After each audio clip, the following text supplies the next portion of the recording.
الحمد لله نحمده ونستعينه ونستغفره ونؤمن به ونتوكل عليه ونعوذ بالله من شرور انفسنا ومن سيئات اعمالنا من يهده الله فلا مضل له ومن يضلل فلا هادي له واشهد ان لا اله الا الله وحده لا شريك له واشهد ان محمدا عبده ورسوله اما بعد.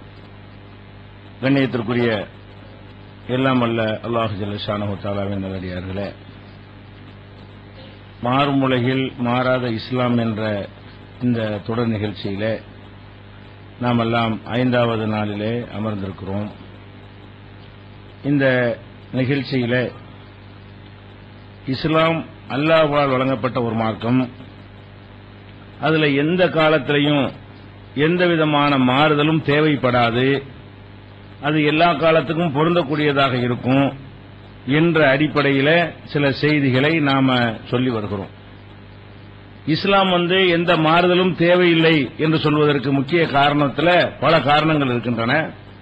அதுல முதன்மையான ஒரு காரணம் என்னவென்றால், இந்த மார்க்கம் மனிதனுடைய இயல்பை புரிந்து கொண்டு அவனுடைய பலத்தையும் பலவீனத்தையும் சரியான முறையில் எடை போட்டு அதற்கு ஏற்றவாறு சட்டங்களை வழங்கியிருக்கிறது. சக்திக்கு மீறி எந்த ஒரு சிரமமும் இந்த மார்க்கத்தில் இல்லை. இந்த ஒரு அடிப்படையின் காரணத்தினால இந்த மார்க்கத்தில் மாற்றம் தேவையில்லை, மாறுவதற்கான அவசியம் இல்லை என்பதை பார்த்து வருகிறோம். அதுல முத்தாய்ப்பாக சொல்வதாக இருந்தால், அல்லாஹ் சில விஷயங்களை நமக்கு ஹராமாக தடுக்கப்பட்டதாக ஆக்கியிருக்கிறான். அந்த ஹராமான விஷயங்களை திருக்குர்ஆன்ல ஒரு 4 விஷயத்தை பட்டியல் போடுகிறான். தானாக செத்துப்போன பிராணிகள் ஹராம், அறுக்காம. அதுவா செத்து போச்சுன்னு வைங்க, கோழியோ ஆடோ அதுவா செத்துருச்சுன்னு சொன்னா அதை நம்ம சாப்பிடக்கூடாது. ரத்தத்தை சாப்பிடக்கூடாது. ஆடு மாடு அறுத்த ரத்தம் இருக்கு இல்லையா, அதை சாப்பிடக்கூடாது. பன்றி சாப்பிடக்கூடாது. அல்லாஹ் அல்லாத மற்றவங்களுக்காக வேண்டி படையல் செய்யப்பட்டது, பூஜை செய்யப்பட்ட பொருள்களை சாப்பிடக்கூடாது. இதெல்லாம் ஹராம் என்று அல்லாஹ் திருமறையில் சொல்றான். அப்ப இவ்வளவு பெரிய கடுமையான ஒரு ஹராமாக அல்லாஹ் அறிவித்திருக்கிற அந்த வசனங்கள்லாம் எடுத்து பார்த்தீங்கன்னா, எல்லா வசனங்கள்லயுமே ஒரு விதிவிலக்க சொல்லியிருப்பான். இதெல்லாம் ஹராம் தான். ஹராமா இருந்தாலும் நிறுத்துற கைர பாகின் வல ஆதின், யாராவது நிர்பந்த நிலைக்கு உள்ளாக்கப்பட்டு விட்டார்களே ஆனால் பலா இஸ்ம அலைஹி, அவங்க மீது குற்றம் கிடையாது. ஹராம் தான், ஹராம் பாவம் தான். ஆனாலும் இது எல்லா நேரத்திலையும் கடைபிடிக்க முடியாது. உணவு பிரச்சனை, இது சாப்பாட்டு பிரச்சனையாக இருக்கும் பொழுது சில நேரங்களில் ஒரு உணவுமே கிடைக்காத நிலை ஏற்பட்டால், அப்ப அந்த செத்துப்போன ஆடுதான் இருக்குது என்றால் சாப்பிட வேண்டிய நிலைமை ஏற்படும். அல்லது ஒரு ரத்தத்தை தான் சாப்பிடணும், அல்லது பூஜை செய்யப்பட்டது படையல் செய்யப்பட்ட பொருள் தான் இருக்குது, வேற உண்மை இல்லை, இந்த உணவு நமக்கு கிடைக்கலன்னா நம்மளை பாதிக்கும் என்ற நிலைக்கு நம்ம ஆளானாமையானால் அதை கூட சாப்பிடலாம். பன்றியை கூட சாப்பிடலாம். பன்றி எவ்வளவு பெரிய ஹராம்னு மார்க்கத்தில் சொல்லப்பட்டிருக்குது.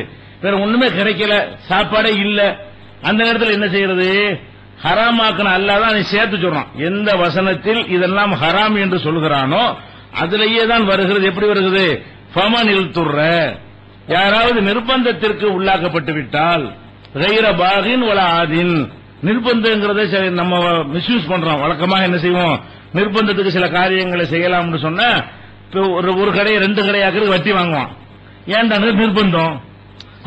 தொழில பெருசாக்குறதுக்கு வட்டி வாங்கிட்டு என்ன செய்வான்? நிர்பந்தம்னு சொல்லிடுவான்.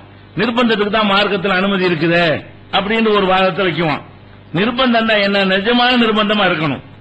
வாழ முடியாம, பசி தாங்க முடியாம, உணவு பிரச்சனையாக இருக்கணும், அல்லது ஒரு மருத்துவம் சார்ந்த ஒரு பிரச்சனையாக இருக்கணும். இது நிர்பந்தம்.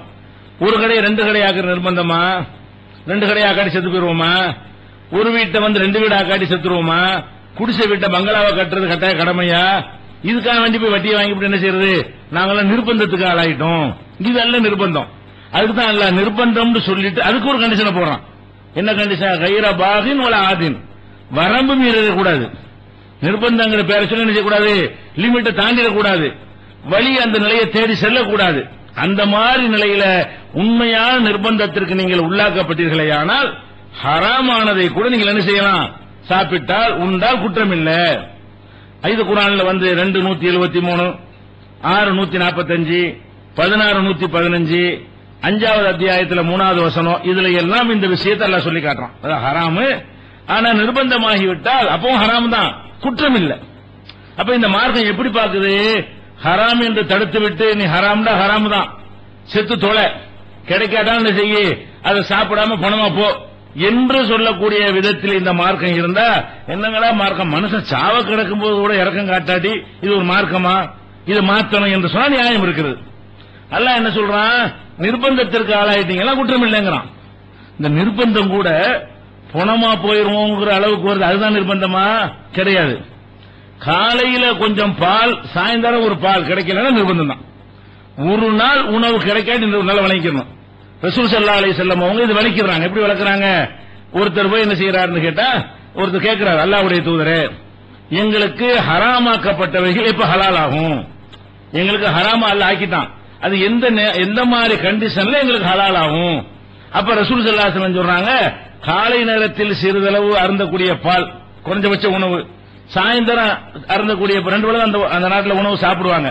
அந்த உணவுக்கு அந்த பாலை சொல்லி காட்டுறாங்க. காலையில கொஞ்சம் அருந்துறதுக்கு பால் கிடைக்கல, சாயந்தரம் அருந்துறதுக்கு பால் கிடைக்கலையா, 2 வேளை ஒண்ணுமே கிடைக்கலையா, 2 வேளை மொத்த சாப்பாடு, நமக்கு தான் 3 வேளை, இப்ப அதிகமான வேலையா போச்சு. அப்ப 2 வேளை சாப்பாடுக்கு வழி இல்லை என்று சொன்னால் அப்ப நீங்க சாப்பிட்டுக்கலாம். ஒரு மனிதன் காலையில் ராத்திரிக்கு ஒண்ணுமே கிடைக்கல, ஹராமான சாப்பிடலாங்க. எந்த ஹராமானது சாப்பாடு அளவு சேர்த்து வச்சிடக்கூடாது, ஹராமானது ஸ்டோர் பண்ணி வச்சிடக்கூடாது. அந்த ஹராமானது எப்ப சாப்பிடலாம்? ஒரு நாள் உணவு ஒருத்தனுக்கு கிடைக்கவில்லை என்றால் 2 வேளை ஒருத்தன் சாப்பிட வேண்டும். நம்ம நாட்டில் ஒரு 3 வேளை சாப்பிட வேண்டும். இந்த 3 வேளை உணவு ஒருத்தனுக்கு கிடைக்கல என்று சொன்னா செத்துலாம் போக மாட்டான். அத மார்க்க நிர்பந்தங்கிறது. மார்க்க எது நிர்பந்தங்கிறது? செத்து போயிருவாங்கிற அளவுக்குள்ள எலும்பு தோலுமாயி அந்த மாதிரி கண்டிஷன்ல உள்ளவனுக்கு இதை அனுமதிக்கிற நன்மை கூட இல்ல. அது திங்கவாசி முதல்ல பணமா போயிட்டான்னு சொன்னா இறைச்சி கடிச்சு தின்மா. அந்த மாதிரி பணமா கிடக்கிறவனுக்கு உள்ள சலுகை விளங்கிடக்கூடாது. அவனுக்கு இந்த சலுகையை கொடுக்கிற இந்த நன்மையும் கிடையாது.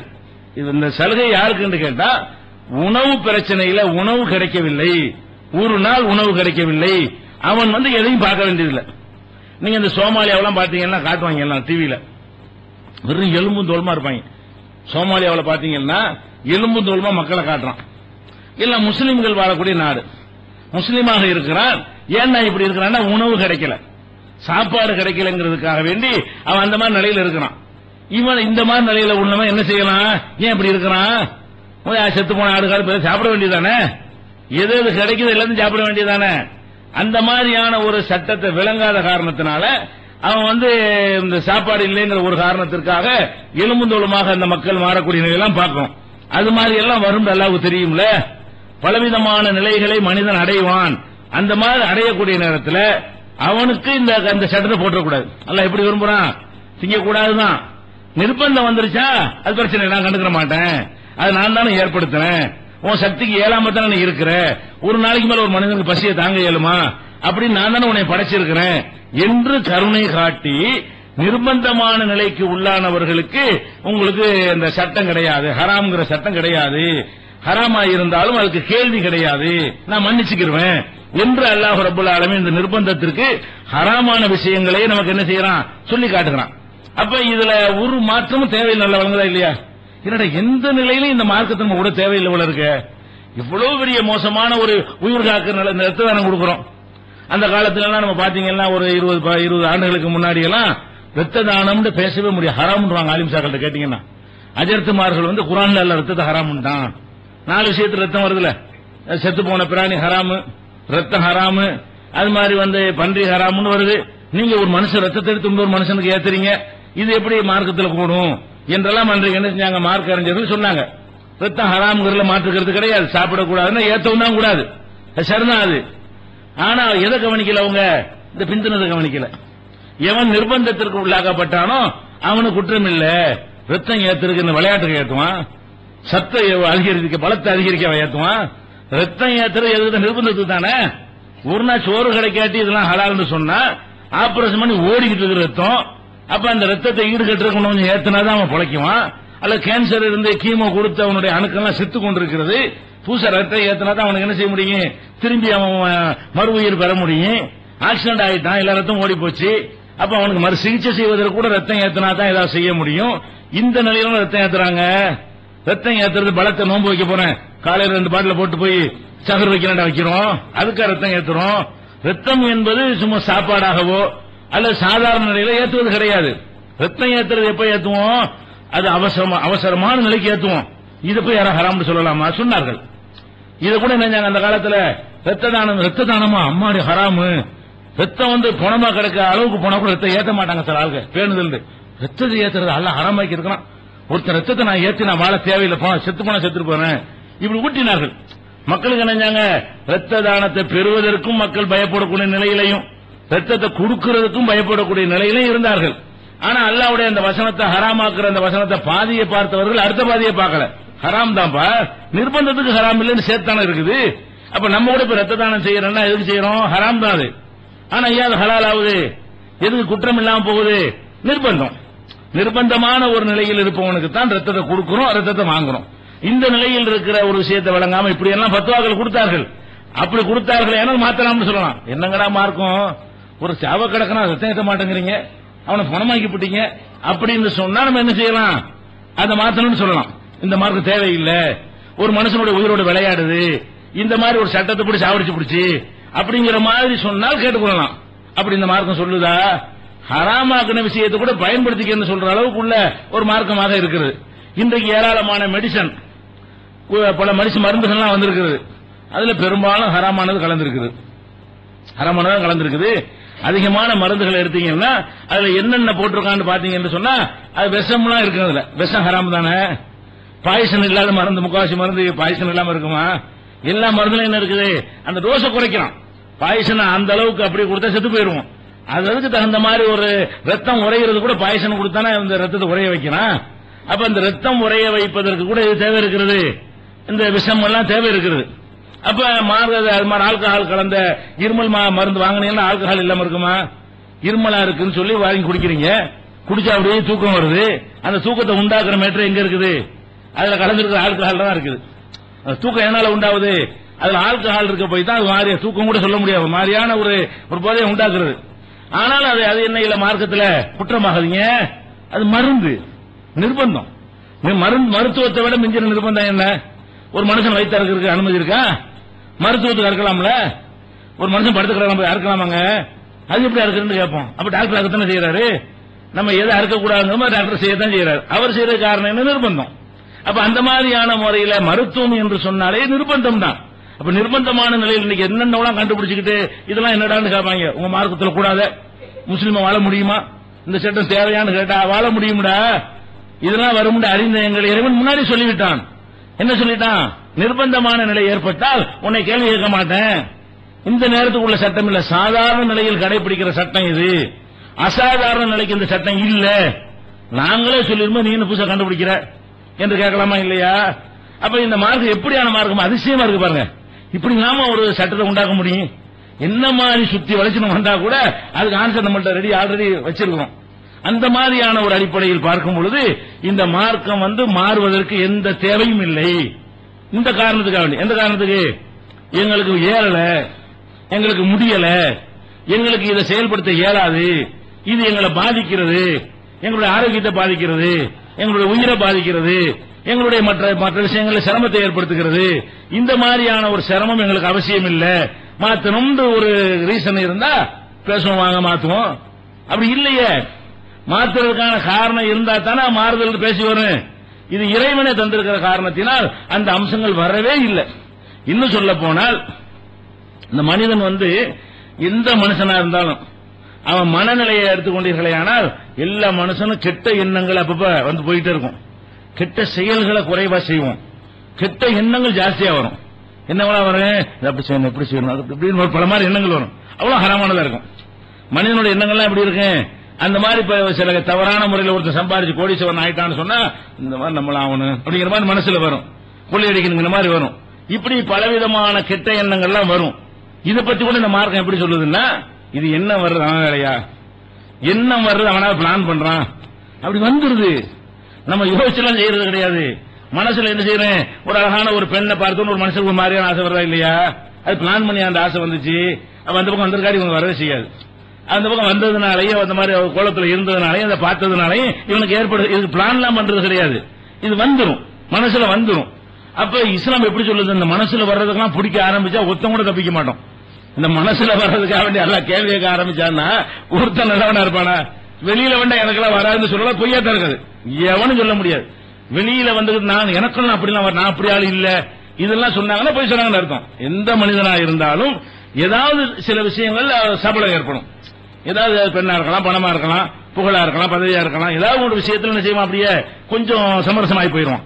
அப்ப இப்ப அவன் நினைக்குவான் மனசுல என்ன செய்யணும், நம்மள எம்எல்ஏ போயிடலாம், நம்மள மந்திரியா போகலாம், நம்மள இந்த மாதிரி போகலாம், அப்படி போய் இப்படி பல எண்ணங்கள் வரும். இது மாதிரி வரக்கூடிய நேரத்தில் இந்த மார்க்கம் எப்படி எல்லாம் கவனிக்குதுன்னா, இந்த மனுஷன் வேணும்னு இது செய்யறது இல்ல. மனசு சம்பந்தப்பட்ட விஷயம் அவன் கண்ட்ரோல்ல கிடையாது, இறைவனாய் ஏன் கண்ட்ரோல் இருக்கிறது. ஒரு மனிதன் நம்ம விரும்புறது கூட நம்ம கண்ட்ரோலா இருக்குது. நம்ம பெத்த 4 பிள்ளையில ஒரு பிள்ளைய விரும்புறோம், 3 பிள்ளை விரும்ப மாட்டோம், ஏன் யாருக்கும் தெரியாது, நமக்கே காரணம் தெரியாது, நம்ம பிள்ளையா தான் இருக்கு. சில பெற்றோர்கள் தருதல ஊர்ல பேர் எடுத்திருப்பான், அந்த பிள்ளை விரும்புவாங்க, நல்ல பிள்ளைன்னு சொல்லுவாங்க, அவனு விரும்ப மாட்டாங்க. சில பெற்றோர் அப்படி இருக்கிறாங்க. சில பெற்றோர்கள் நினைச்சுமா இவன் பேரையே கெடுப்பான், குடும்பத்தார் பேரையே, இருந்தாலும் அவன் மேல பாசம் முறையை பொழிவாங்க. ஆனா நல்ல பையன் எல்லாரும் சொல்லுவாங்க, அவன் மேல பாசமே வராது. ஏன் அப்படி செய்யறாங்க? பிளான் பண்ணி செஞ்சா இப்படித்தானே வரணும். பிளான் பண்ணி திட்டம் போட்டு செஞ்சா இவனை நேசிக்கணும், அவனை நேசிக்க கூடாது. ஆனால் பிளான் எல்லாம் கிடையாது, சொல்லலாம் முடியாது, அப்படி வந்துடும். நம்மளை மீறி என்ன செஞ்சிடும், ஒரு பிள்ளை மேல பாசம் வந்துடும், ஒரு விஷயம் ஆசைப்பட்டுருவோம். அப்ப மனம் என்பது நம்முடைய கட்டுப்பாடில் உள்ளது இல்ல. அதுக்காக எல்லாம் என்ன சொல்றான்னு கேட்டா, என்னுடைய அடியான் ஒரு தீமையான காரியத்தை செய்யணும் என்று நினைத்து அல்லாஹ் சொல்வதாக ரசூல் ஸல்லல்லாஹு அலைஹி வஸல்லம் சொல்றாங்க. ஒரு அடியான் ஒரு தீமையான காரியத்தை செய்ய நினைக்கிறான், மலக்குகளுக்கு அல்லாஹ் கட்டளை போட்டுறான், எழுதுறதுக்கு நியமிச்சு வச்சிருக்கான்ல, எதா இருந்தாலும் ரெக்கார்டு பண்றதான் வேலை. ரெக்கார்டு பண்றவரை என்ன செய்வார், ரெக்கார்டு பண்ண மாட்டாரு, அவருக்கு தெரியும். ஏன்னா உள்ளுக்குள்ள வரைக்கும் மலக்கு உள்ளத்துல உள்ளது வரைக்கும் அறியிற மாதிரி எல்லாம் பறிச்சு வச்சிருக்கான், மலக்கு உள்ள தூண்டிக்கிட்டு இருப்பாருன்னா வருது. அப்ப ரசூல் ஸல்லல்லாஹு அலைஹி வஸல்லம் சொல்றாங்க, இதா ஹம்ம அப்தி பிஸய்யத்தின், எனது அடியான் ஒரு தவறான ஒரு விஷயத்தை செய்ய வேண்டும் என்று நினைத்தால், மனசுல நாடினால், பலா தக்துபுஹா, உங்களை எழுதத்தான் நியமிச்சிருக்கிறேன், இதை எழுதாதீங்க, ரெக்கார்ட்ல வராது. இந்த மலக்குள்ள கிராமன் காத்திபின் எழுதுறாங்களே, இந்த பட்டியலில் பாத்தீங்கன்னா நம்ம நினைச்சதுதான் வரவே வராது லிஸ்ட்லங்க. அல்லாஹ் அவருக்கு அதை சொல்லிவிட்டான், நினைச்சதுக்கெல்லாம் எழுதிவிடாத, எழுதுனா தாங்காது, ஒரு மனிதன் தேர மாட்டான். அப்ப விழா தத்துவா அதை எழுதிடாதீங்க. பொய்யின் அமிலகா, அந்த சபலப்பட்ட விஷயத்தை செயல் வடிவத்துக்கு கொண்டு வந்து விட்டானே, ஆனால் தத்துவா செய்யா, ஒரு தப்புன்னு எழுதுங்க. அது கூட எப்படி சொல்றான்ல, எழுத்தர்களுக்கு மலக்குகளுக்கு எல்லாம் உத்தரவு போட்டு வைத்திருக்கிறான், எனது அடியார்கள் தவறான காரியங்களை மனசால் நினைத்தால் எந்த ரிமார்க் அது கிடையாது, அதுக்கு கேள்வி கிடையாது, அது பதிவாகாது, அது பற்றி அல்லாஹ் விசாரிக்க மாட்டான். பதிவேட்டில் திருப்பி அல்லாஹ் தருவான ஏட்ட பாடுறான்னு சொல்லி அதுல இதெல்லாம் வராது. எது வராது? மனசில் நம்ம நினைத்த எண்ணங்களுக்கு எல்லாம் வரவே வராது. அதே நேரத்தில் என் அடியானதை செஞ்சு விட்டான் என்று சொன்னால் ஃபக்துபுஹா ஸய்யிஅத்தன், ஒரு தீமைன்னு எழுதுங்க. அதே நேரத்தில் வைதா ஹம்மபி ஹசனத்தின், என் அடியான் ஒரு நல்லது செய்ய நினைச்சிட்டான்னு வைங்க, அதுவும் எழுதாதீங்கன்னு சொல்லணும். தீமை எழுதாத மாதிரி நல்லது எழுதாதீங்கன்னு சொல்லணும். அல்லாஹ் என்ன செய்யறான்னு கேட்டா, நல்லது செய்ய நினைச்சு விட்டான்லப்பா, ஒரு நன்மன் எழுதாத, எதுக்காக வேண்டி நல்லது செய்யணும். ஒரு பள்ளிவாசலுக்கு 1000 ரூபாய் நினைச்சு விட்டான், நாளைக்கு எப்படியும் கொடுக்கணும்னா ஊர் பேருக்க வேண்டிய இல்ல, நிஜமாகவே மனசாரவே என்ன செஞ்சான், நாளைக்கு ஒரு 1000 ரூபாய் நல்ல காரியமா கொடுத்துருவோம் நினைச்சிட்டான். உடனே நினைச்சிருவான், அல்ல ஒரு நன்மை எழுதி போடுவான், இதுக்கு ஒரு குழி தர வேண்டியது இல்ல. நாளைக்கு கொடுக்க முடியாமல் போயிடலாம். நிஜமாக அல்லாஹ்வுக்கு பயந்து கொடுக்க நினைத்து விட்டு கொடுக்காமலே போய்விட்டால் கூட அது இயலாம கொடுக்காம போச்சு, ஒரு நன்மை கிடைச்சு போயிடும். கொடுத்து விட்டான் என்று சொன்னால் 10 எழுதுங்க. அல்லாஹ்வுடைய கால்குலேஷன் எப்படி நம்ம மேல இறக்கம் காட்டுறான் அந்த மார்க்கம்டா.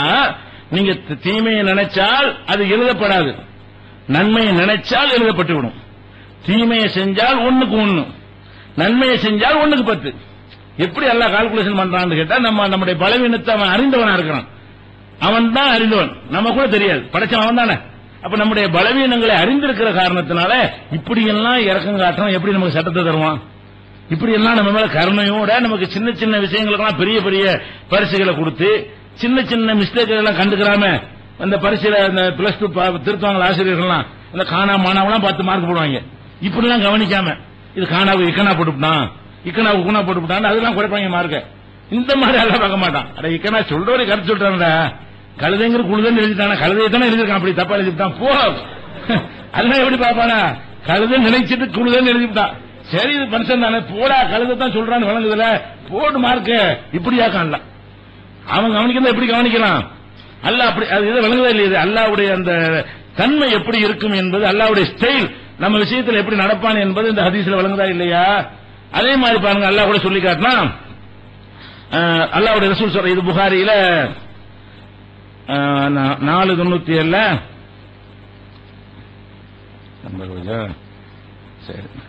முஸ்லீம்ல 349 ஹதீஸ்ல இது இருக்குது.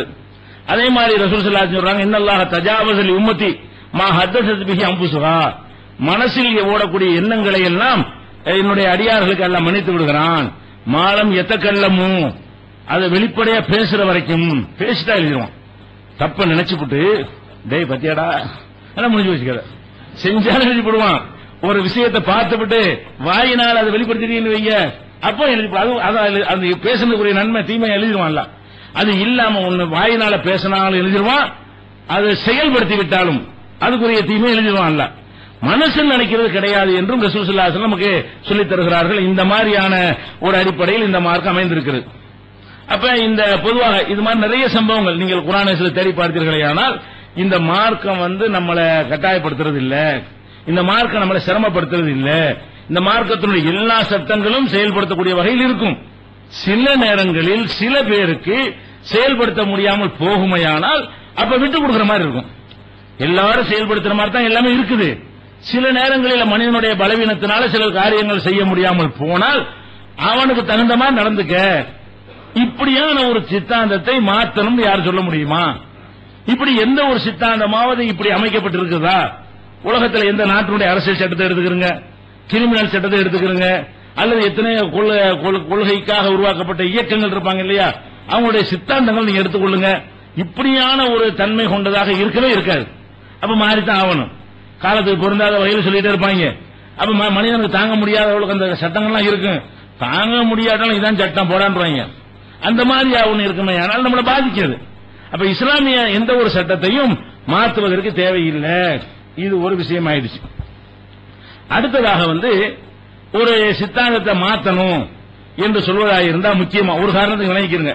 முதல் காரணம் என்ன சொல்லியிருக்கோம்னா, இந்த மார்க்கம் மனிதனுடைய சக்திக்கு உட்பட்ட விஷயங்களைத்தான் சொல்கிறது, சக்திக்கு மீறி சட்டம் இல்லை. இந்த ஒரு காரணத்தினாலேயே இந்த மார்க்கம் மாற தேவையில்லை, மாறுதலுக்கு அவசியம் இல்லை, மாற்ற வேண்டும் என்பதற்கு எந்த விதமான வாதத்தையும் எடுத்து வைத்து நிலைநாட்ட முடியாது என்பது நம்ம தெரிந்து கொள்கிறோம். அடுத்ததாக ஒரு மதத்தை, ஒரு மார்க்கத்தை, ஒரு கொள்கையை மாற்றணும்ன்றது எப்ப வரும் என்று கேட்டீங்கன்னா, அந்த மதம் நம்மள்ட்ட பணத்தை புடுங்குறதா இருக்கும். எந்த ஒரு மதமா இருக்கட்டும், ஒரு கட்சியா இருக்கட்டும், ஒரு கொள்கையா இருக்கட்டும், ஒரு சங்கமா இருக்கட்டும், ஒரு இயக்கமா இருக்கட்டும், அவங்களுடைய நோக்கமே என்னமா இருக்கு? நம்மளை இந்த மாதிரி ஒரு கூட்டம் சேர்த்துக்கொண்டு மக்கள்கிட்ட பணத்தை சுரண்டக்கூடிய வகையில் அமைக்கப்பட்டிருக்கும்.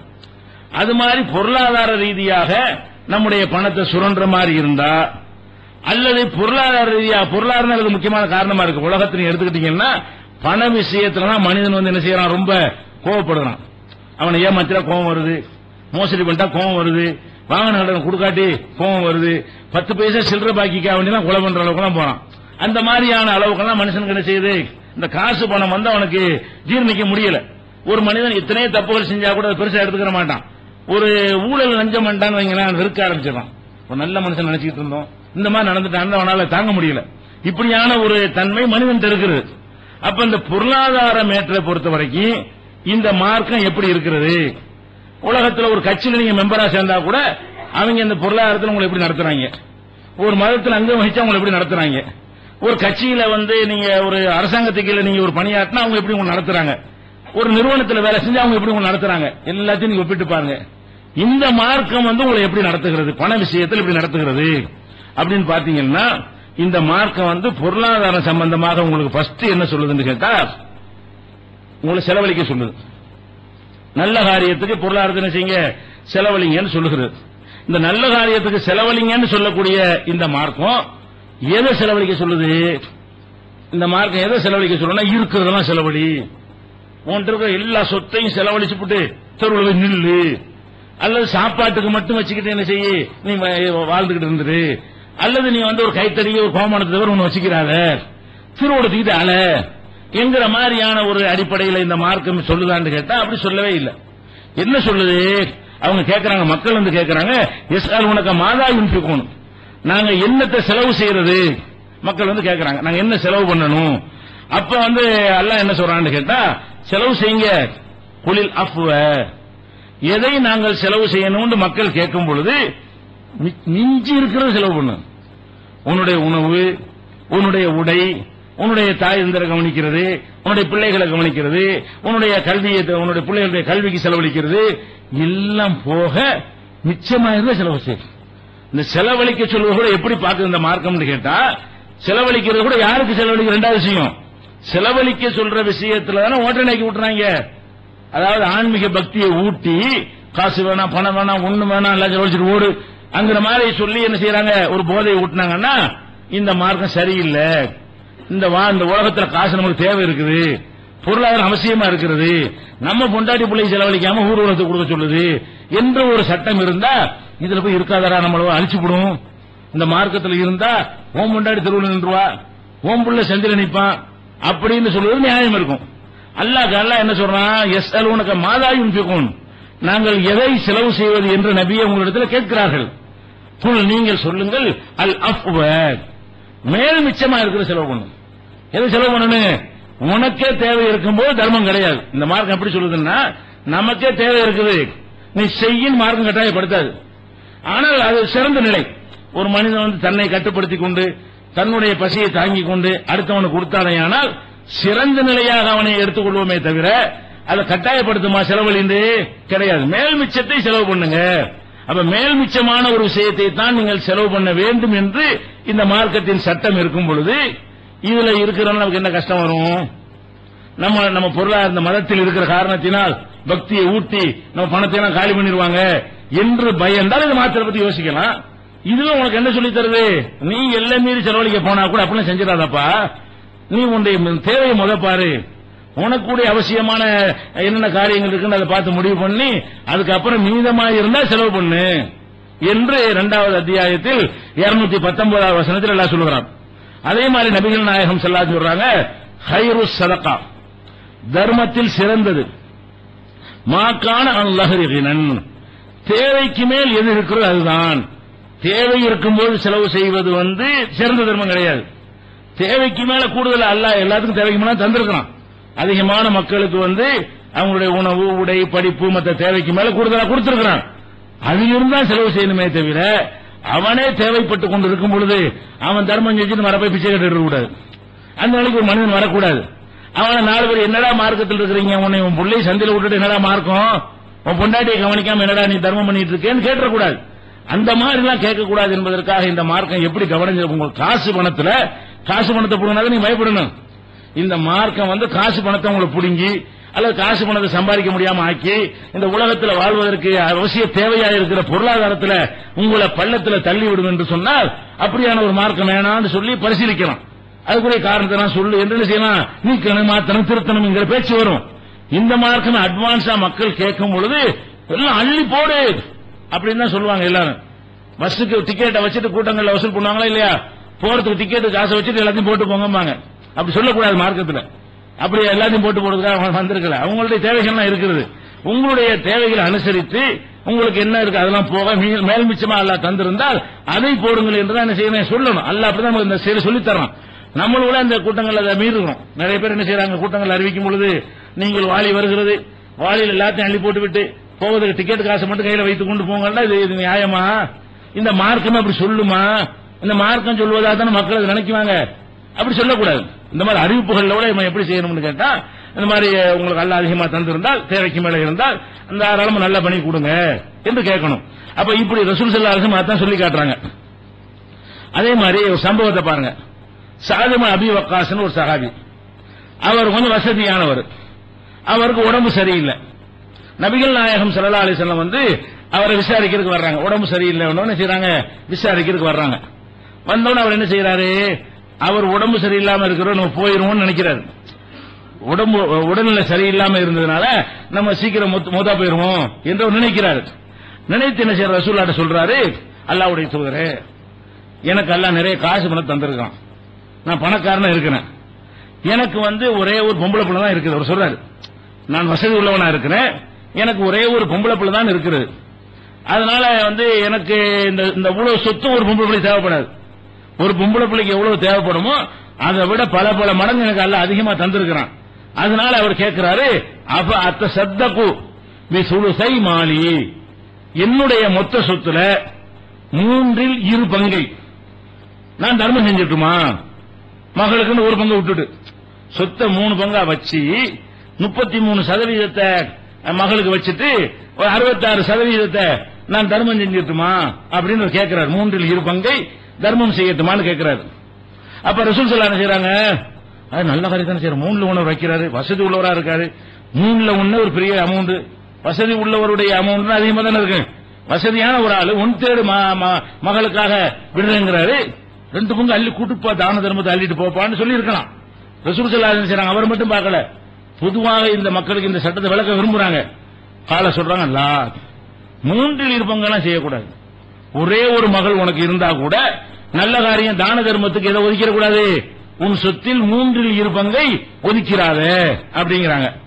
அப்பனா அவர் கேட்கிறார், சும்மா கால சுலுசு அல்லாஹ்வுடைய தூதர், அப்பனா சத்திரி பாதி கொடுக்கட்டாங்கிறாரு. பாதி 50%, பாதிக்கிற கம்மி தானே. 3/2 66%. என் சொத்தில் 66% நான் கொடுத்து விடணுமான்னு கேட்கிறாரு. வேணான்ட்டாங்க ரசூல் ஸல்லல்லாஹு அலைஹி வஸல்லம். அப்புறம் என்ன செய்யறாரு, பாதிய மகளுக்கு வச்சுட்டு பாதிய தான தர்மம் கொடுத்துறானே அப்படிங்கிறாரு. அப்ப ரசூல் ஸல்லல்லாஹு அலைஹி வஸல்லம், அதெல்லாம் கூடாது, பாதியும் கொடுக்காத. அவர் நல்ல காரியத்தை தான் கேட்கிறாரு. மௌத்தா வர போறேன்னு நினைக்கிறாரு அவரு. அந்த இது மேல காசு தேவைப்படாது அவருக்கு. அவர் மௌத்தா போற நினைக்கிறாரு. அந்த மாதிரி நேரத்தில் கேட்கிறாரு. அப்ப ரசூல் ஸல்லல்லாஹு அலைஹி வஸல்லம் பாதின்னு சொல்லும் போது பாதிலாம் கூடாது. அப்புறம் அவர் கேட்கிறாரு, சுலுசு அப்ப நான் 3/2 வச்சுட்டு 1 பங்கு செலவழிக்கட்டுமா? 66 விட்டு மகளுக்கு விட்டு வச்சுட்டு 33% நான் தர்மம் செய்யட்டுமா அப்படிங்கிறாங்க. அப்ப ரசூல் ஸல்லல்லாஹு அலைஹி செய்றாங்க, அசுலுசு 1/3 ஓகே செஞ்சுக்க, ஆனா அதுல அதிகம் தான். 1/3 தர்மத்துக்கு இவ்வளவு பெரிய லார்ஜ் அமௌண்ட் ஒதுக்குறது இவ்வளவு பெரிய தொகையை ஒதுக்குறது சரியில்லை, சிறந்தது இல்ல, இதுவே கொஞ்சம் ஜாஸ்தியா இருக்குப்பான்னு சொல்லிட்டு ஆனா செஞ்சுக்க. அப்ப என்ன விளங்குறது, ஒரு மனிதன் தன்னுடைய சொத்துக்களை நல்ல காரியங்களுக்கு செலவழிக்க விரும்பினால் கூட அதிகபட்சமாக அதிகத்திலும் அது சாவும் போது, மரண தருவாய் இருக்கும் பொழுது, இனிமே பணம் தேவையில்லை என்கிற நிலைக்கு வரும் பொழுது செலவழிக்கிறதா இருந்தா கூட அதிகமா அவன் எவ்வளவு செலவழிக்கணும், 3ல் 1 தான். அதோட கம்மியா இருக்கு நல்லது. மீதி எல்லாம் விட்டுட்டு போகணும். யாருக்கு விட்டு போகணும்? ஒவ்வொன்று அடிப்புள்ள சொந்தம் பந்தம் எவ்வளவு பேர் இருப்பாங்க. சொத்து அல்லாஹ் ஏற்படுத்தின எவ்வளவு உறவுகள் இருக்கிறது. அந்த மனிதர்கள் வாழ்வதற்கு தானே அந்த பணம் எல்லாம். அவங்களே உன்னை கரிச்சு போங்களா இல்ல, கரிச்சு கொட்டுவாங்களா இல்லையா? இவ்வளவு காசை வச்சு நமக்கு ஒண்ணும் இல்லாம செஞ்சுட்டு போயிட்டான் அப்படின்னு சொந்த பந்தங்கள்லாம் உன்னையே தான் சபிக்கும், உனக்கு தான் கெட்ட பேரா போகும். இப்படி எல்லாம் நம்ம கூட கவனிக்கமா நல்லா கவனிக்கிறான். எதை கவனிக்கிறான்? இவர் 3ல் 1 கொடுத்த இந்த மதத்துக்கு எல்லாத்தையும் கொடுன்னு சொன்னா என்ன, 3ல் 1 கொடு, நமக்கு நல்லா என்ன இருக்கு? ஒண்ணுமே கிடையாது. ஆமா எல்லாத்தையும் கொடுப்பா, 3ல் 2 எல்லாத்தையும் கொடுக்கறதா கொடுத்துட்டு போ அப்படின்னா ஒரு பெரிய ஆன்மீகவாதி மாதிரி காட்டிக்கலாம். ஆனா இது அல்லாஹ்வுடைய மார்க்கமா இருக்கிறதுனால இது எப்படி சரியா வரும்? மனிதனுடைய அவன் விளங்காம பக்தியில சொன்னால் நம்ம ஏத்துக்கலாமா? அவன் விளங்காம எல்லாத்தையும் அள்ளி கொடுக்கறாங்க, அது எப்படி நியாயமாகும்? அவனு எவ்வளவு தேவைகள் இருக்கு, அவன் விளங்க மாட்டேங்கிறான், எனக்கு விளங்குமே என்று அல்லாஹ்வுடைய மார்க்கமா இருக்கிறதுனால இந்த ஆளு விளங்காம செய்யறாருங்கிறத கண்டிச்சு அதிகபட்சம் 3 தான், அதிகபட்சம் தான் ஆகும். அது கடைசி காலத்துல. அதுக்கு இன்னைக்கு கூட வசியத்தை செல்லாது. இஸ்லாமிய சட்ட பிரகாரம் ஒருத்தவன் என்ன செய்யறான், மகனோட கோம போயிருமா, நிறைய சொத்து வச்சிருப்பான், மகனுக்கு அப்பனுக்கு சண்டை போமனு எல்லாத்தையும் வசதி பண்ணிட்டு போயிருவான். என் மௌத்துக்கு பிறகு இவனுக்கு ஒண்ணுமே கிடையாது, எல்லாம் பள்ளியாசல் கொடுத்துட்டேன் எழுதிட்டு போயிருவான். ஆனா வேற வேற மார்க்கத்தில் எழுதினாங்கன்னா செல்லும், இஸ்லாத்துல செல்லாது. எல்லா சொத்தும் பள்ளிவாசலுக்கு சொல்லிட்டான்னா இஸ்லாத்துல எவ்வளவு செல்லும் கேட்டா 1/3 தான் செல்லும். 1 கோடி ரூபாய் வச்சிருந்து எல்லாத்தையும் பள்ளி கொடுத்துன்னு எழுதிட்டான். 33 லட்சம் ரூபாயை தான் அவ அந்த பள்ளிவாசலுக்கு எடுத்துக்க முடியுமே தவிர 66 லட்சம் ரூபாய் என்ன செய்யணும் வாரிசுகளுக்கு எல்லாத்தையும் எழுதினாலும். சட்டத்திலையும் பாருங்க, எப்படி சட்டம் இன்றைக்கு கூட ஒருத்தன் செஞ்சா கூட இந்தியாவில் கூட நமக்கு பர்சனலா இருக்கு, முஸ்லீம் தனியார் சட்டம் இருக்கு, அதுல இந்த இது அடங்குறது, வாரிசு உரிமை அடங்குகிறது. நீங்க இப்படி செஞ்சுட்டு போனா கூட கோர்ட்டுக்கு போனா கூட எல்லா சொத்தும் பள்ளிவாசலுக்கு கிடைக்காது. எல்லா சொத்தையும் பள்ளிவாசல் எழுதி வச்சு போயிட்டான். அவன் மகங்காரம் போய் இந்தியாவில் உள்ள கோர்ட்ல கேஸ் போடுறான். இந்தியாவில் இந்த வழக்கை எப்படி தீர்ப்பளிப்பாங்க? நம்ம சட்டப்படி தீர்ப்பளிப்பாங்க. முஸ்லீம் பர்சனல்லாம் நமக்கு தனி சட்டம் இருக்குதுல்ல, கல்யாணம் வாரிசு உரிமை எல்லாம் நமக்கு தனி சட்டம் இருக்குது. உங்க மார்க்கத்தில் என்ன பாருங்கன்னு கேட்பாங்க. எங்க மார்க்கத்தில் 1/3 மேல இல்லைன்ற உடனே கோர்ட்டை என்ன தீர்ப்பளிக்கும்? நீ அனைத்தையும் பள்ளிவாசலுக்கு அவர் எழுதி செல்லாது பள்ளிவாசலுக்கு ஒன்தேலை வாங்கி கொண்டு பூத்தடை விட்டு மரியாதை ஒப்படைங்க, வாரிசுகளுக்கு சொந்தக்காரங்களுக்கு இஸ்லாம் சொல்ல மாதிரி பங்கு வச்சு கொடுங்கன்னு சொல்லும். இப்படி உன்னைய பாதுகாக்கிற மார்க்கத்தை ஏன் மாத்தணுங்கிறேன். நீ கிறுக்குத்தனமா பண்ணிட்டு போனா கூட நீ விளங்காம கோவத்துல ஏதாவது பண்ணிட்டு அப்புறமேல வருந்துவான். இன்னொரு 5 வருஷம் லைஃப கொடுத்துதான் வைங்க, வருந்துதான் இருப்பான். இது எழுதி வச்சிட்டு இன்னும் 2 வருஷம் வாழ்ந்தான்னு வைங்க, தெரியாம எழுதி விட்டானே, மகன் திருந்திட்டானே, சலாம் சொல்லிட்டானே, பாத்துட்டானே, கவலைப்படுவான். போய் சேர்ந்துட்டா ஒண்ணும் இல்லாம போச்சு. அப்ப நாளைக்கு நீ 2 வருஷம் 6 மாசம் இருந்து உனக்கு மனமாற்றம் ஏற்பட்டா எந்த அம்புட்டையும் பள்ளியாசல் கொடுத்து நினைப்பியா இல்லையா? அப்ப நீ கவனிக்காத ஒன்றை கவனிக்கிற ஒரு இறைவன் இவன். உன்னுடைய மார்க்கம் யாரிடமிருந்து வந்திருக்குன்னு கேட்டா நீ கூட பைத்தியக்காரத்தை பண்ணா உன்னை சட்டம் போட்டு பாதுகாக்கிறது. ஒரு ரூலை போட்டு என்ன செய்யறது, கொடுத்த செல்லாது ஏத்துக்கிற மாட்டேன், உன் சொந்த பந்தங்களுக்கு தான் கொடுக்கணும், அதிகபட்சம் ஒன் தேடு தான். அதோட ரசூல் ஸல்லல்லாஹு சொல்றாங்க, என்ன சொல்றாங்க, இன்னக்க தவிர வருவத்துக்கு அகனியா, உன்னுடைய வாரிசுகளை தேவையற்ற நிலையில் விட்டு செல்வது ஹைருன், அது சிறந்தது, மின் தவறும் ஆழத்தன் எத்த கப்ப போன நாஸ், உன் பிள்ளை குட்டிகள் எல்லாம் மக்கள்கிட்ட கையேந்திர மாதிரி விட்டுட்டு போவதை விட உன்னுடைய பிள்ளை குட்டிகள் தன்னிறைவு பெற்றவர்களாக இருக்கிற மாதிரி விட்டுட்டு போவது சிறந்தது. பொதுவான இவர் அந்த நிலையில் விட்டு போகல, இவரு நல்ல வசதியானவர் தான், அந்த ஒன்தேல ஒதுக்குனால கையேந்த மாட்டாங்க. இது இவருக்கு மாத்திரம் சொன்ன அறிவுரை கிடையாது, இவருக்கு சொன்னா உலகத்துக்குலாம் வரும் வந்துருச்சுல, இவருக்கு தான் சொன்னாங்க. இது அல்லாஹ் கொண்டு போய் சேர்ப்பான்னு அவருக்கு தெரியாதா? இது உலகத்துக்கெல்லாம் போய் சேரும், கியாமத் நாள் வரைக்கும் இந்த போதனை போகும் என்பதற்காக வேண்டி அனைவருக்கும் சொன்ன போதனை இது. என்ன சொல்றாங்க, நீங்க பொருளாதாரத்தை பக்தியின் பெயரால் செலவழிக்கிறேன்னு சொல்லிவிட்டு கோயிலுக்கு எழுதுறேன், பள்ளியாசலுக்கு எழுதுறேன், தர்காவுக்கு எழுதுறேன், மர்சாக்கு எழுதுறேன், அதுக்கு எழுதுறேன், சத்திரத்துக்கு எழுதுறேன்னு எழுதி உன் குடும்பத்தை தரவு விட்டு போறாரா இந்த மார்க்கம் சொல்லுகிறது. ஆன்மீகத்தின் பெயரால நீ செய்யறதா இருந்தால் அதிகம் இந்த அளவு தான் இருக்கணும். அதை விட முக்கியமாக நீ எழுதி கொடுக்கிறதுனால் 3ல உன்னோட எப்ப அனுமதிக்கப்பட, எழுதி கொடுக்கிறதுனால உன் பிள்ளைங்க தெருவில் நிற்பாங்க இருந்தா, அந்த அளவு கம்மியான செல்வமா இருந்தா நீ எழுதுனதே கூடாது. இவன் இருக்கிற குறைவா இருக்கிறது, 1 லட்சம் ரூபாய் வச்சிருக்கான், அதை போய் ஒரு 50,000 ரூபாய் பள்ளியாசல் எழுதுனா மீதி உள்ள 5 பிள்ளைங்க பிரிச்சாங்க, நாளுக்கு என்ன கிடைக்கும், பிச்சை தானே எடுப்பான்.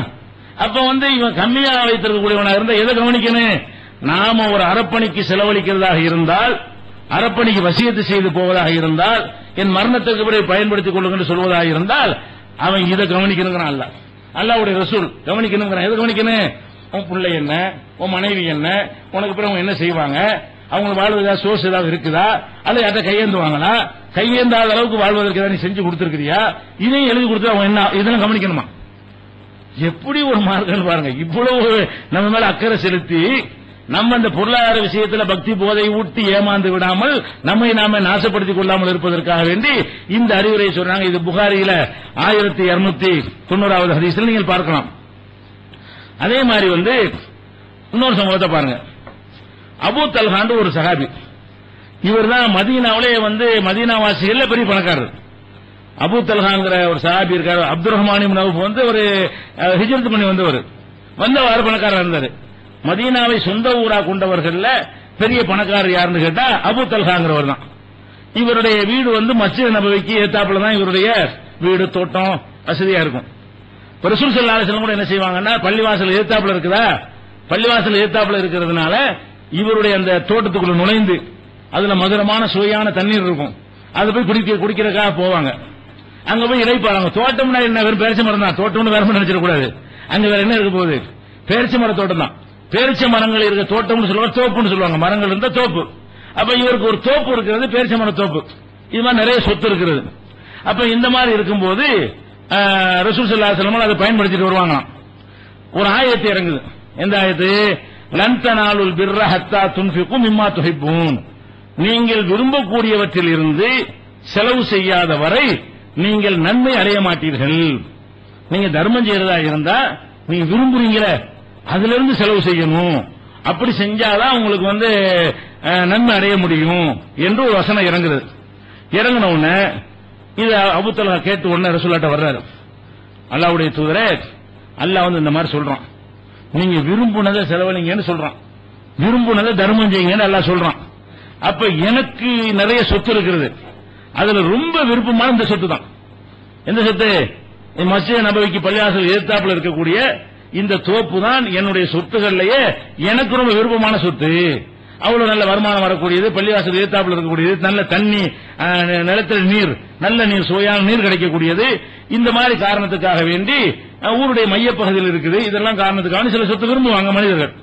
அப்ப இவர் என்ன செய்யறாரு, அல்லாஹ்வுடைய தூதரே, அல்லாஹ் அந்த மாதிரி சொல்லிவிட்டான், இந்த சொத்தை நான் தர்மம் செஞ்சிட போறேன், இருக்கிற சொத்துல எனக்கு விருப்பமான இதுதான், இந்தாங்க புடிங்கன்றாரு.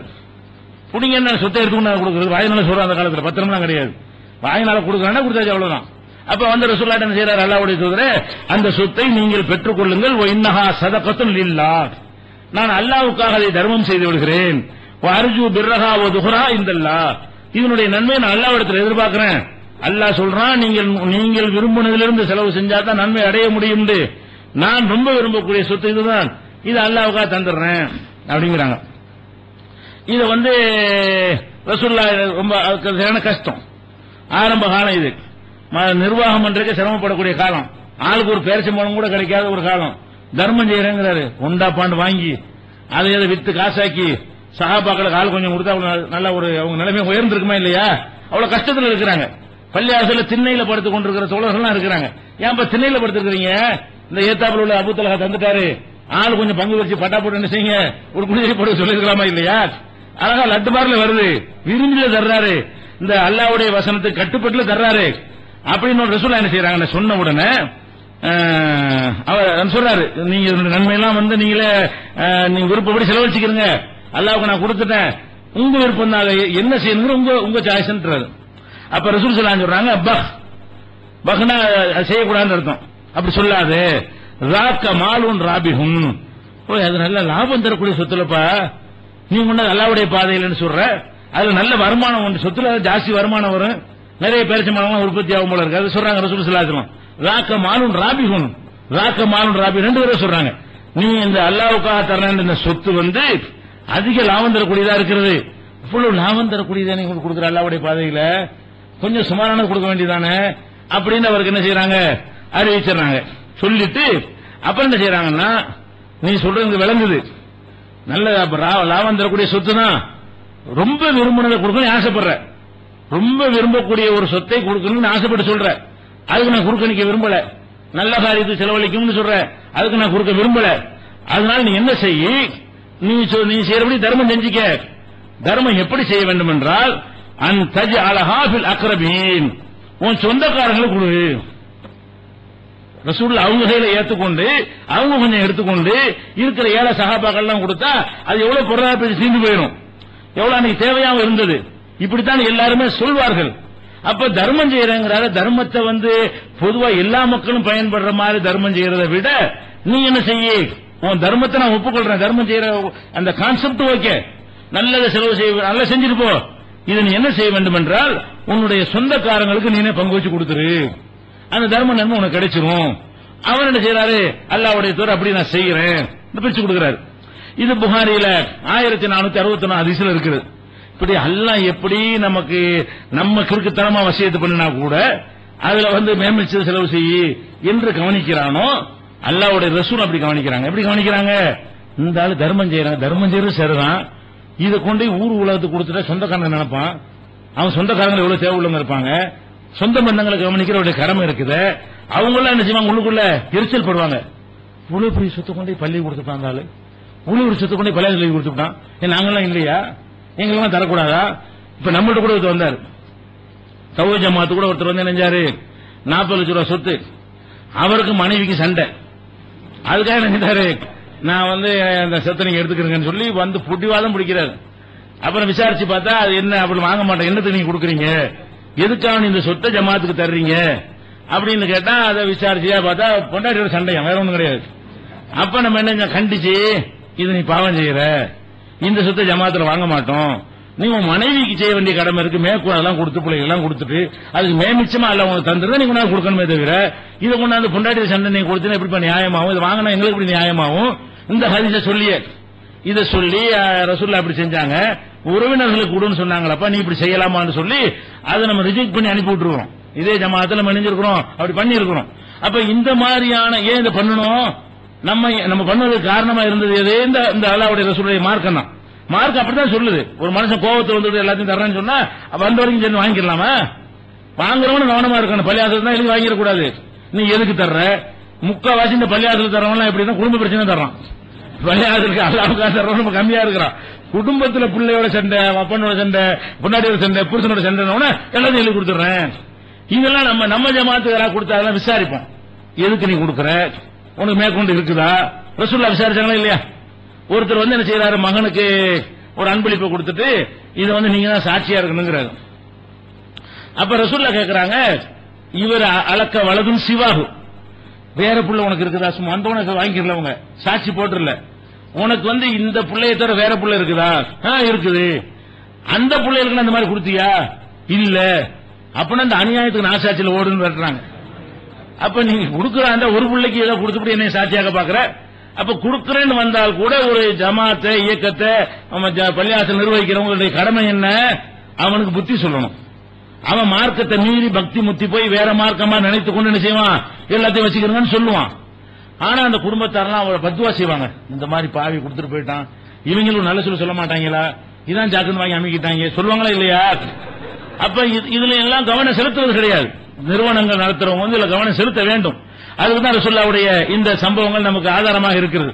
அப்ப பொருளாதாரத்தை பொறுத்த வரைக்கும் அவங்க தன்னுடைய பொருளாதாரத்தை எப்படி செலவு செய்யணும் என்பதுல நாம விதித்துக் கொள்ளக்கூடிய கட்டுப்பாடுகளை விட அதிகமான கட்டுப்பாடுகளை விதித்து நமக்கு நன்மை செய்யும் பொழுது இதை எதுக்காக மாற்றணும்? இதை விட வேற என்ன சிறப்பு இருந்தா நல்லா இருக்கும் நினைக்கிறீங்க? இந்த சட்டத்தை இப்படி சொல்வதை விட வேற எப்படி சொன்னா நல்லா இருக்கும்? எல்லாத்தையும் எழுதி ஓகேன்னு சொல்லணுமா? அம்புட்டு ஊருக்கு எழுதி கொடுத்துட்டு பிள்ளைய தெருவில் சொல்லணுமா? எதுக்காக மாத்தணும்? இதுக்கு மேல சிறந்தது என்ன இருக்குது? அந்த மாதிரி நிலையை பார்க்கணும். அதே மாதிரி இந்த பொருளாதாரத்தில் என்ன வருது? மார்க்கம் உங்களுக்கு சொல்லுது, நல்ல காரியத்தை கொடுக்குறீங்க. நல்ல காரியத்தை கொடுக்கறதுக்கு ஒரு லிமிட் அல்லாஹ் சொல்றான். என்ன செய்யறான்? செலவழிக்கிறதுக்கு. வலா தஜஅல் யதக மக்லூலத்தன் இலா உனுகிக, உன்னுடைய கையை கழுத்தோட சேர்த்து கட்டிக்கிறாங்க. கழுத்தோட சேர்த்து கட்டுறதுங்கிற வார்த்தை கஞ்சத்தனத்துக்கு உதாரணமா சொல்லுவாங்க. கழுத்தோட சேர்த்து கட்டிட்டோம்னா கை நீளாதுல. இந்த கையை கொண்டு கழுத்தோட கட்டி வச்சுட்டா கொடுக்கிறதுக்கு நீளாது. அப்ப இப்படி கையோட கட்டி வச்சுட்டாங்கன்னா கொடுக்க மாட்டான்னு அர்த்தம். அதுக்கு அல்லாஹ் உதாரணம் சொல்லி காட்டினா, உன்னுடைய கையை கழுத்தில் கட்டப்பட்டது போல நீ ஆக்கி விடாதே.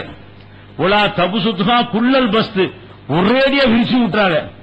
கையை இப்படியும் வச்சுக்கிறாத, இந்த அம்புட்டை வென்றதுக்கு இருக்கணும் அழுகிட்டு போ என்று சொல்லிவிடாத. அப்படி செஞ்சால் தக்கூத மலுமன் மஹசூரா, நீ பழிக்கப்பட்டவனாக நஷ்டப்பட்டவனாக உட்கார்ந்து விடுவாய்.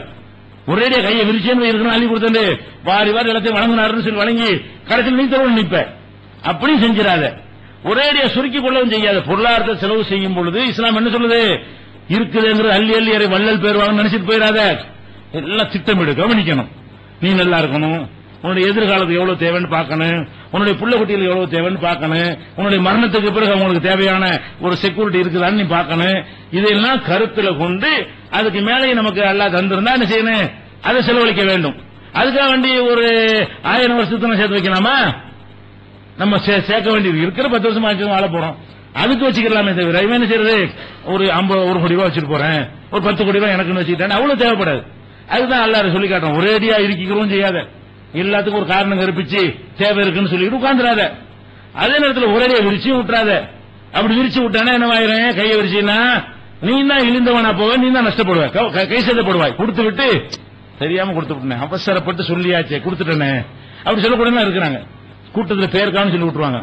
நமக்கு 1 லட்சம் அடிக்கணும்ன்றான், குறுக்கவும் செஞ்சிருவான். கொடுத்து புட்டு அவன் ஒரு மாசத்துக்கு ஏண்டா கொடுத்தோம், ஏன் இந்த வாயை திறந்தோம், இது தேவையா? அதான் சொல்லி கேட்டான். ஒரு தபசுத்துக்கா குள்ளல் பஸ், ஒரேடியா கையை விரிச்சு அப்புறம் கவலைப்பட்டு கை சேதப்படுவேன். எப்படி கொடுக்கணும்? கொடுத்துட்டா நாளைக்கு கை சேதப்படுமான்னு பார்க்கணும்.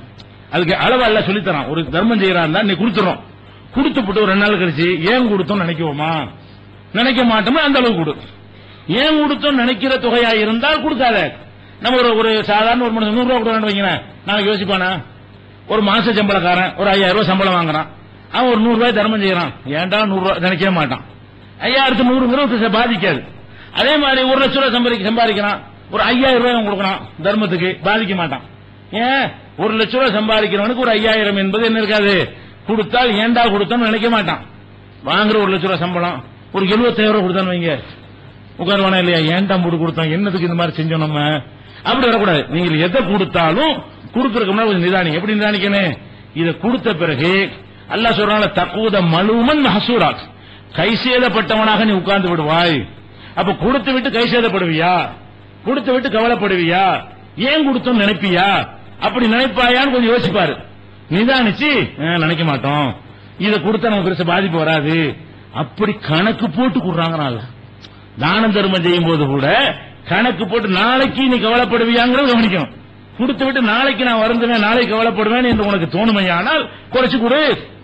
எவ்வளவு கொடுத்தால் நாளைக்கு கவலைப்பட மாட்டியோ. இன்னும் சொல்ல போனா அப்படி கவலைப்பட நன்மையாவது கிடைக்குமா? நாங்க கொடுத்து விட்டு ஏண்டா கொடுத்தோம் இப்படி எல்லாம் பதிவு எழுதுவான். கொடுத்தோம் மறுமைக்கு தானே கொடுத்தோம், நன்மை நாடி தானே கொடுத்தோம். இப்படி கொடுத்துட்டோம் கவலைப்பட்டான்னு வைங்க, உலகத்திலையும் மனநோயாளியே போயிடுறான், மறுமையிலே லாஸ் வரும். கொடுத்து உண்மையில் புண்ணியம் இல்லையே. 1 லட்ச ரூபாய் கொடுத்து அல்ல நன்மை எழுதலாம் நினைக்கும் பொழுது ஏண்டா கொடுத்தோம் நினைச்சு அழிச்சு போடுறானே.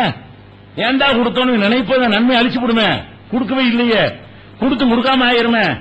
அப்ப இதெல்லாம் கவனத்தில் கொண்டு செலவழிங்க என்று சொல்லி பொருளாதாரத்தை எப்படி செலவழிக்கணும் என்பதற்கு கூட இந்த மார்க்கம் நமக்கு என்ன செய்யறது, வழிகாட்டுகிறது. அதே மாதிரி உள்ளதீன இத அன்பகு லம் யுஸ்ரிஃபு வலம் யக்துரு கான பைனதாலிக கவாமா. நல்லடியார்கள் யார் என்று கேட்டால் அவங்க செலவழிச்சாங்கன்னா வீண் விரயத்துக்கு செலவு செய்ய மாட்டார்கள், கஞ்சத்தனமும் பண்ண மாட்டார்கள், நடுவுல இருப்பார்கள். எந்த செலவழிச்சாலும் என்ன செய்யணும், கஞ்சத்தனம்ங்கிறதுக்கு வந்துடாத. அதே நேரத்தில் வீண் விரயம்னு வந்துடக்கூடாது. செலவழிக்கிறோங்கிற பேர்ல ஊதாரித்தனமாகவும் செலவழிச்சிடக்கூடாது, இறுக்கி பிடிச்சு கஞ்சத்தனமாகவும் என்ன செய்யக்கூடாது, போகக்கூடாது. நடுவுல இருந்துக்க.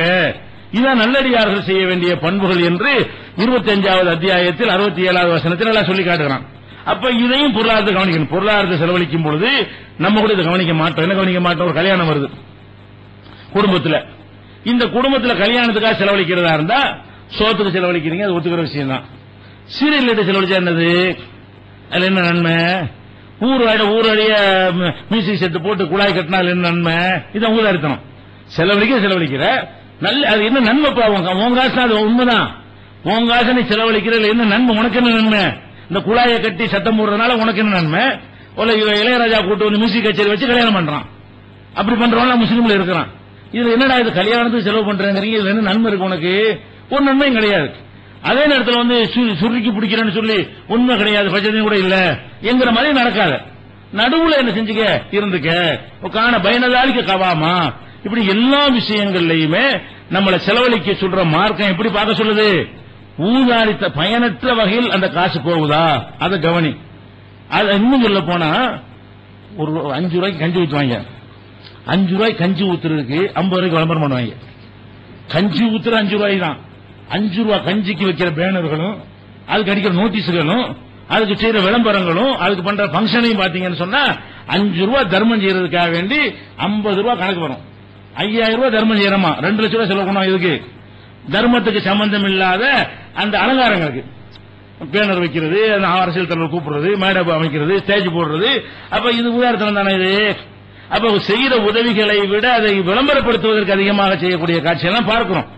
அதெல்லாம் சரியா செய்யலாமா, நியாயமா தெரியுதா, உனக்கே சரியா இருக்கான்னு சொல்லி நாம கவனிக்காத விஷயத்தை இந்த மார்க்கம் கவனித்து அதை நெறிப்படுத்துகிறது. நல்ல செலவழி நடுத்தரம் தான் எல்லாத்திலும் இருக்கணும், ஓவராவும் போயிடக்கூடாது, ஒரே இருக்கையும் பிடிச்சிடக்கூடாது என்கிற ஒரு அறிவுரையும் இந்த வசனத்தில் எல்லாம் சொல்லி காட்டுகிறோம்.